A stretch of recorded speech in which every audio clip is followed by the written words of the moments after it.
Then we'll do the slate. Give it 5, 6 seconds. Let's get directly in there. Anytime.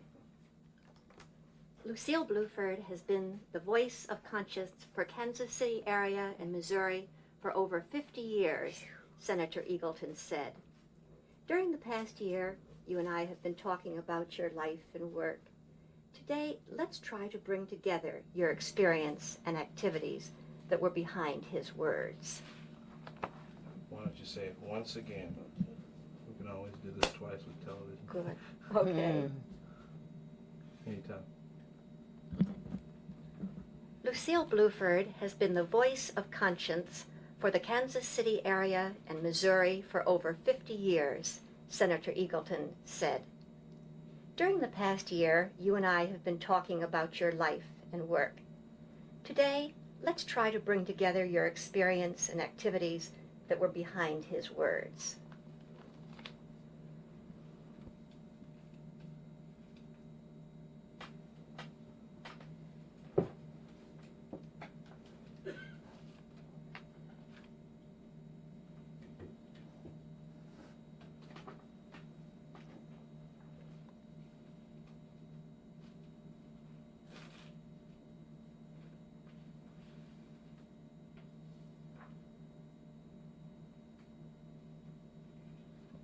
You have both the questions and answers on Sure. it if you can. All right. Good.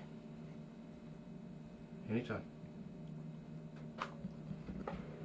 Miss Bluford, who were the people who were most influential on you as you were growing up? Well, my father, for one. You mean as far as the interest in journalism is concerned?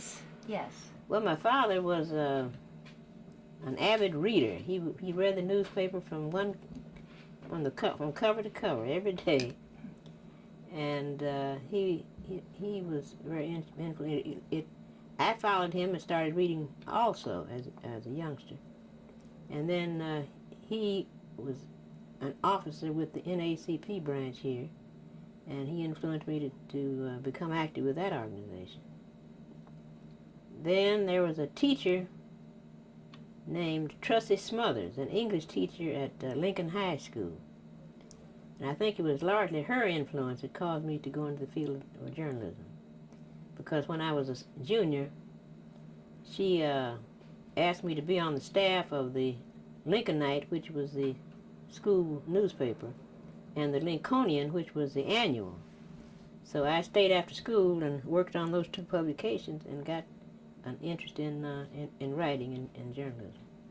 And I understand that when you were in high school, you stopped by the office of the Call every once in a while. Oh, yes, I did. We were only, I had to pass the Call on my way home from school.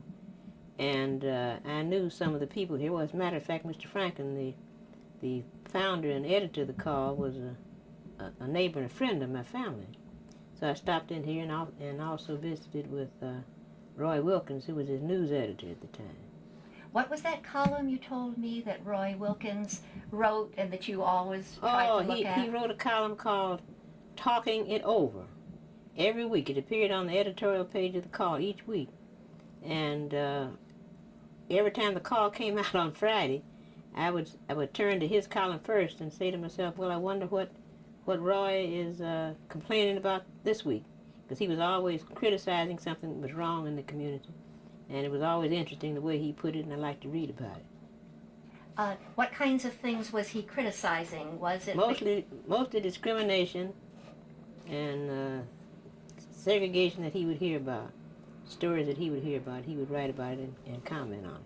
No wonder your interest began so early. Mm-hmm. And I remember you're telling me that you never even considered the University of Missouri when you started to think of college. Where else did you think of going?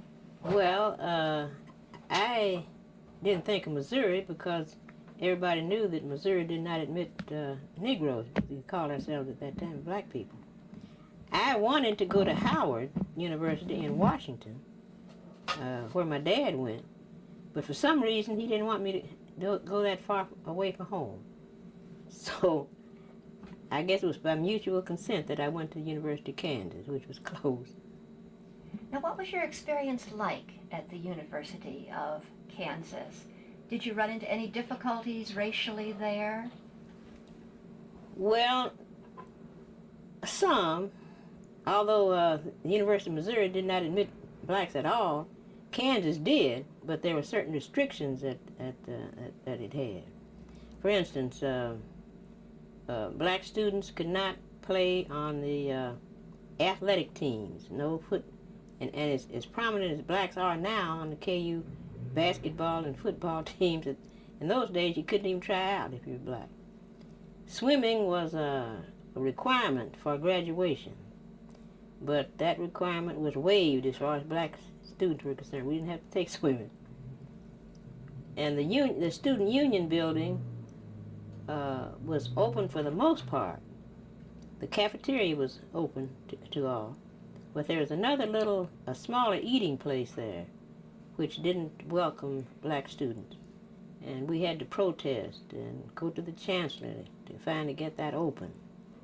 So there were those smaller things. As far as the classroom experience was concerned, some students had difficulty with some of the faculty members, but I didn't experience much difficulty along that line. How about the School of Journalism itself?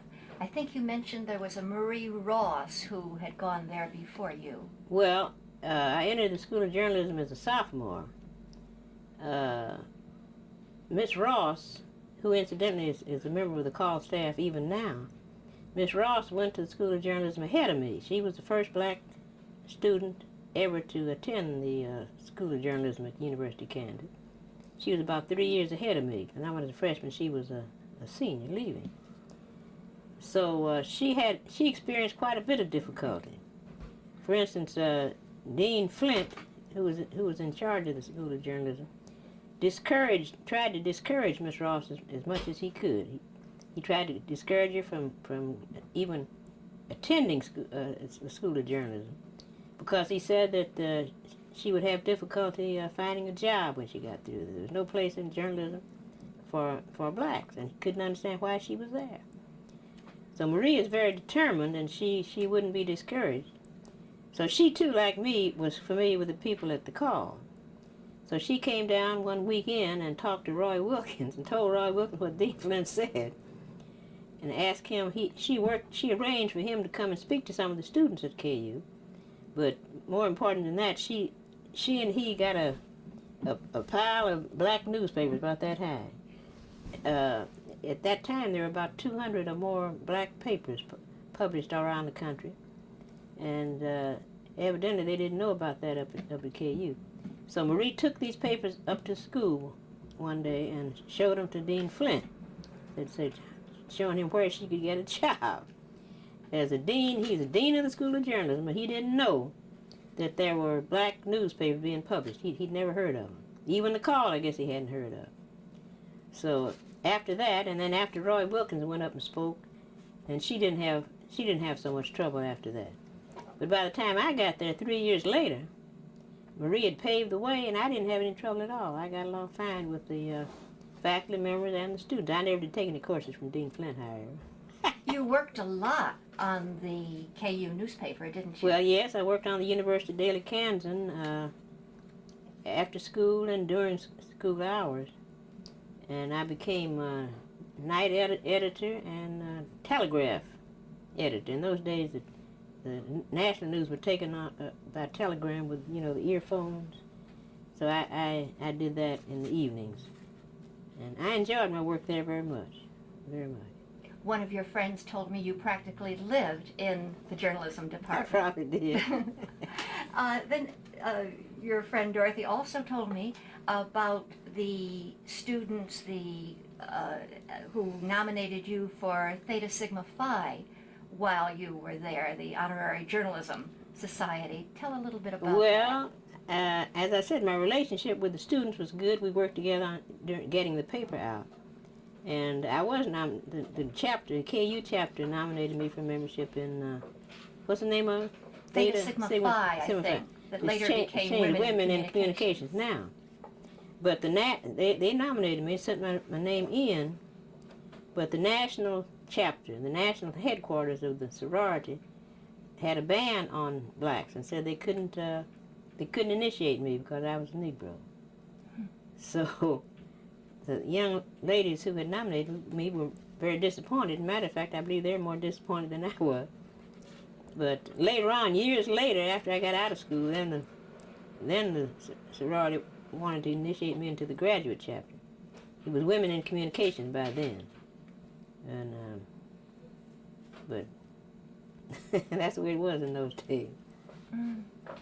When you were in college, did you think that you'd have a career that would absorb your whole life, or did you think in terms of having a husband and children? What were your thoughts and dreams in those days as a young woman? From my early days, I liked to work, and yes, I did think I'd have a career, and I didn't think too much about marriage and children and that sort of thing. Just didn't think too much about it. If it happened, okay, and if it didn't, okay. So it happens that it didn't. So. I guess you've told me that there were always children around the call office that women brought and you could play with and know. I like children. Yeah, I like children. I like to play with them, but I'm always glad to give them back to their parents at the end of the day. And Roy Wilkins' brother, Earl Wilkins, who worked at the call also, had a little boy named Roger. And when his father got sick, Roger was 4 or 5 years old, and I used to take Roger and a little friend of his out often, like to the zoo and places like that, and the other children in the neighborhood as well. Then we have a very nice picture that I found in the file of you with Guyan Bluford, the first Negro astronaut. Oh, my nephew. Yeah.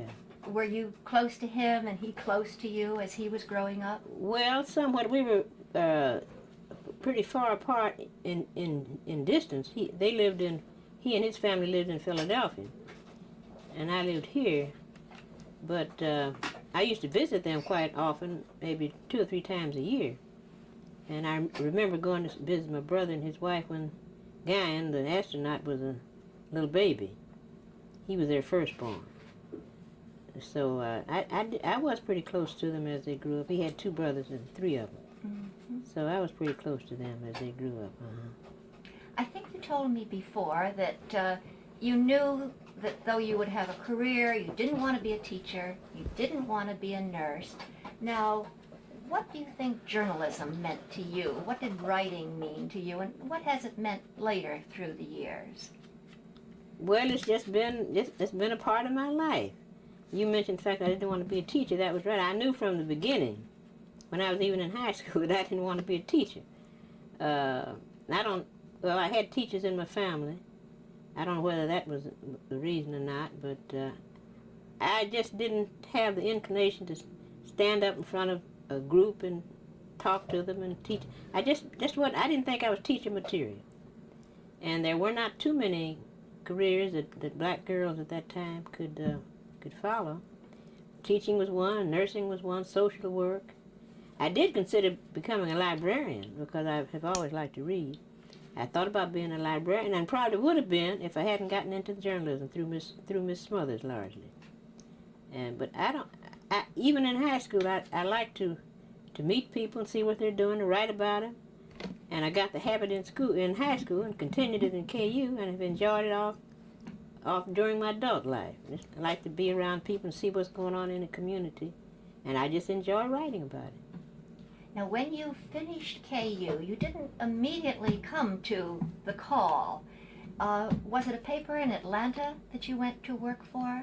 Well, yes, but I had planned to come to the call because during the summers when I was in KU, I would work on the call staff while the regular people like Marie Ross and Mr. Wilkins, when they were on vacation, I would fill in for them, and I enjoyed that. I think they paid me about $8 a week.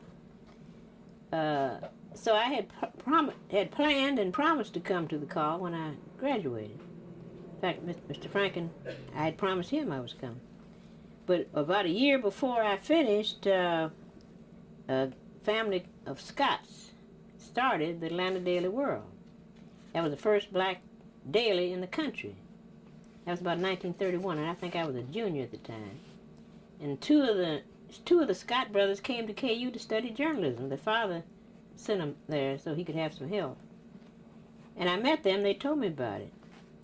So the next year when I finished, I sought a job there and got it. And then I had the problem of telling Mr. Franklin that I wasn't coming to the call. It wasn't that I didn't want to come to the call, but you know how young people are. They like to get away from home. So I made an appointment to come by here and see Mr. Franklin and tell him. And that I'd like to take this job down in Atlanta and I wouldn't be coming here. And he was nicer about it than I thought he would be. He said, well, you're young and you entitled to change your mind, so I'll let you go. So I went on down to Atlanta and worked down there 3 or 4 months. I didn't stay too long. Why was that? Well, I was working at night, which was all right. I didn't mind working at night. But it was extremely hot in Atlanta. Not that it's not hot in Kansas City, but I believe it was hotter. Then the streetcars down there were segregated, and strange as it may seem, although we had plenty of segregation and discrimination in Kansas City, our streetcars were always open. Never had to be bothered with sitting in the back, and I wasn't accustomed to it. So I'd get on the streetcar in Atlanta, sit down, and the motorman would tell me to move back. Well, after 2 or 3 times, I said, I just couldn't stand that. I didn't like it. And I tried to stay off the streetcar and walk where I had to go. And one day I was out looking at the Atlanta University campus, which was just being built then. And, you know, in a construction area, the ground is pretty rough. And I sprained my ankle. And then a little later on, I sprained another, and I had both my ankles, and I was having a hard time getting around, not riding the streetcar either. So I decided I believe I'd come home. So I just came on home. I think if I hadn't sprained my ankles, I might have still been down there. I think I remember you telling me that there wasn't a place for you on the call, so you worked for another newspaper when I came home, there wasn't a place here for me. But there was another little paper called the Kansas City American, which was operated by Dr. William J. Tompkins, who later became Recorder of Deeds in Washington. The paper was just about 2 blocks down 18th Street from the car, just about 2 blocks, around 18th Maceo. So I went down there. I was going to work somewhere, so, of course, the Star was out of the question in those days, you know. So I went down there and worked until, I worked, I don't know how long, somewhere maybe a year, a little less. I worked down there until I got a telephone call from Mr. Franklin one day, saying that he was having making some staff changes, and that there was a job here for me if I wanted it. So I came on to the call then. He moved Roy Wilkins, by that time had gone to New York to work with NAACP, and his brother Earl took his place in the newsroom. So when Mr. Franklin had this shake-up, more or less, he moved Earl Wilkins to head the advertising department. Therefore he had an opening in the newsroom, so that's where I came, cub reporter. A little bit more about Mr. Franklin and the kind of newspaper he tried to put out. Well, he always emphasized that he wanted the call to be a clean newspaper. A lot of the black weeklies at that time were more sensational, with crime news, spread across headlines. Mr. Franklin didn't want to publish that sort of paper. He wanted a paper that played up the accomplishments and achievements of black people. And he used to say he wanted his paper to be one that people could take on a train or on a streetcar or a bus and hold up and read without being ashamed of the type of news stories that were on it. Then he also always urged us to play up news of little people, everybody, not the prominent doctors and dentists and lawyers and people like that, but the call was for the average person. Anybody could get news in the call. And news has always been free in the call. Some papers used to charge a little bit for your social news, but ours has always been free. And that was one of Mr. Franklin's basic premises. Well, what was the role of Mr. Franklin's mother? I thought that was interesting. Well, when Mr. Franklin started the call back in 1919, he came here from Denver. And when he and his mother moved from Denver here, Mrs. Franklin, his mother, helped him build up the circulation. Mr. Franklin was busy with news at that time, with printing the paper. He was a printer. And so his mother took over the role of building up readership. Miss Franklin in the evenings would go from house to house, in the evenings I say when people were home from work, go from house to house in all the area, urging people to buy the call or selling them a subscription. The call at that time was started out as for a nickel. So that was her role, and she really built a solid circulation, because almost everybody in the black community read the call every Friday. We were concentrated, as far as housing is concerned, almost all black people were concentrated in a small area. 27th Street was the boundary, was the southernmost boundary. Black families didn't live beyond 27th Street, so we were concentrated between 27th and the Independence Avenue, the river, and east of, and mostly from Truce to Brooklyn, about as far as, and all the black people lived in that area. So Miss Franklin could walk from door to door and eventually get most everybody. We had a high concentration of readership in our area, largely through Mrs. Franklin. And she was an older lady, too. That's amazing, isn't it? Now, Mr. Franklin was a great fighter for causes, wasn't he? Yes, he, Mr. Franklin and Reverend D.A. Holmes, who was pastor of the Paseo Baptist Church for, somewhere between 40 and 50 years, were a team. They were sort of a team. Both of them had loud, booming voices. Both of them were tall, big men. And they fought, in the first place, they fought against this artificial housing boundary.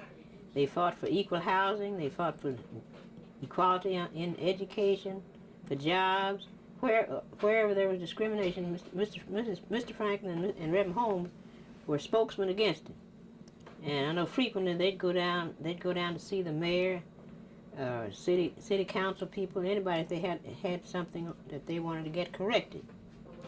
So I was just starting out, and I'd see them go down. So I asked them if I could go with them, and they said yes. So I tagged along behind them, and probably got my interest then in civic affairs through watching them. I just go and tag along. I learned a lot from both of them. Now, that would have been the 30s. Yes, it would. Yeah. Wouldn't it? Mm-hmm. Yeah. Yeah, that would have been the 30s. And I understand that Mr. Franklin had quite a temper when he felt that something wasn't right. Yeah, I've seen Mr. Franklin pound his fist on the mayor's desk for something that he believed in, you know. And those city officials weren't paying much attention to black folks in those days. So he did. When things weren't going right, he had a temper, yeah. Did the temper ever come out in the newsroom? Oh, maybe in one little way. As you probably know, since you've been around me for the last year or so, I accumulate a lot of material. Some people say it's junk, but I am sort of junky, and I pile stuff up, and things get cluttered. So Mr. Franklin would come through there sometime and say about the newsroom, "This room looks like hell." Well, I didn't say anything, but that's all he'd say, and then he'd go on about his business. But then on the weekends, when he'd do that, on the weekends, like on Sundays, I would come down and try to straighten things up a little bit. And there it did get real straight. But I think you said at the same time he really cared about his employees. Tell that story about your car and his trying to help you out. Oh, well, one day I'd been to lunch or somewhere, and I came back and was parking on the street on 18th Street, and I had a hard time parallel parking. Had a hard time getting in the spot. But I got in it and came on in, and Mr. Franklin called me. He said, "Come here just a minute." And then he said, "I was watching you out there trying to park." So he took a piece of paper and a pencil and showed me on the piece of paper how to drive parallel to the car in front and how to back in. He showed me on the paper how to park in there. And you know, I haven't had any trouble parking since. That would have been quite a while later when you were able to have a car. Have a car, yeah. Not in the 30s, probably. Yeah, that's right. Well, yeah, I guess that could have been in the 40s, I think. And so, because I got a car early for the simple reason that the streetcars didn't run well. We worked kind of late even then. Not as late as we work now. We work to 12 or 1 o'clock now. But then we might work till 9 or 10. Now, I didn't have any trouble coming down in the morning. I had to transfer at Prospect, 18th and Prospect. Didn't have no trouble. But going home in the evening, the streetcar went down 19th Street. And that 19th Street car was real slow. You'd have to wait and wait and wait, sometimes a half hour. Well, that's the reason I got a car. I got my first car. I paid $35 for my first car. And you hung on to it for quite a while, didn't you? I hung on to it until somebody stole it on a Halloween night. And then I was on the streetcar again, because they stripped it. And I was back on the streetcar for a while until I could afford to buy another car. Yeah. But the reason I got the car was because if the streetcars had been running well and regularly, I probably wouldn't have gotten a car. Now, you told me once, I think, that Saturday mornings were rather special at the call. Well, Saturday noon, weekly checks were issued at noon, and Mr. Franklin had what he called a staff meeting every Saturday at 12 o'clock. He would talk about his plans and his goals and what he wanted us to do and so forth. And then, in addition to that, we had he provided entertainment for the staff people. The entertainment usually being some visitor from out of town. Kansas City used to attract visitors just like it does now. But most of the prominent visitors, like Walter White and Dean Pickens from the NAACP, entertainers, Cab Calloway, Duke Ellington, most anybody who prominent who came to Kansas City came to the call office first. They came to the call office, and Mr. Franklin would engage them if they were going to be here on Saturday to come and speak to the call staff. That meeting didn't last over about an hour, or maybe less. But we really, and Bojangles used to come by, and he used to tap dance around the call office. Joe Louis was here. Joe Louis used to be stationed down in Fort Riley, Kansas, and he would come to Kansas City on the weekend. He was a frequent visitor in the call. Almost anybody of any prominence in the country who came to Kansas City came to the call first. Now, when they come to town, they go to the television station, they go to the Star, but in those days, the Star didn't have any, didn't pay much attention to black people except in the matter of crime. Crime stories are about the only ones that appeared in the Star. Of course, we didn't have television. So they came to the call where they got exposure, where they got publicity. And people, that's the only way people knew they were here, to read it in the call. So A. Philip Randolph was another one, the founder of the Brotherhood of Sleeping Car Porters. And the one, I don't know whether you knew Mr. Randolph or not, but he organized the first March on Washington in protest of the fact that the black people were not getting jobs. So he used to come to here. He had a chapter here, and he came by the call. So people like that were here all the time, and that's how we got so many prominent people speaking at the Saturday staff meeting. Or sometimes the people were local, but sometimes they're all from out of town too. And then every once in a while he'd have lunch. You know, there was a barbecue man called Perry. up at 19th and Highland, up a couple of blocks up the street. And he called himself the barbecue king, and he sometimes would send enough barbecue down here for everybody to eat, you know. So the Saturday meetings were sort of a joyful thing, joyful occasion. It wasn't a kind of so serious that people didn't want to come. They came and enjoyed it. This whole 18th and Vine district was very different in those days, wasn't it? Yeah, it really was. We better start another tape before Good. we get Oh. into another answer. Good, because we needed a little break. How long was that? Oh, about 30 minutes. 30 minutes? We've been talking that long? See, if it takes an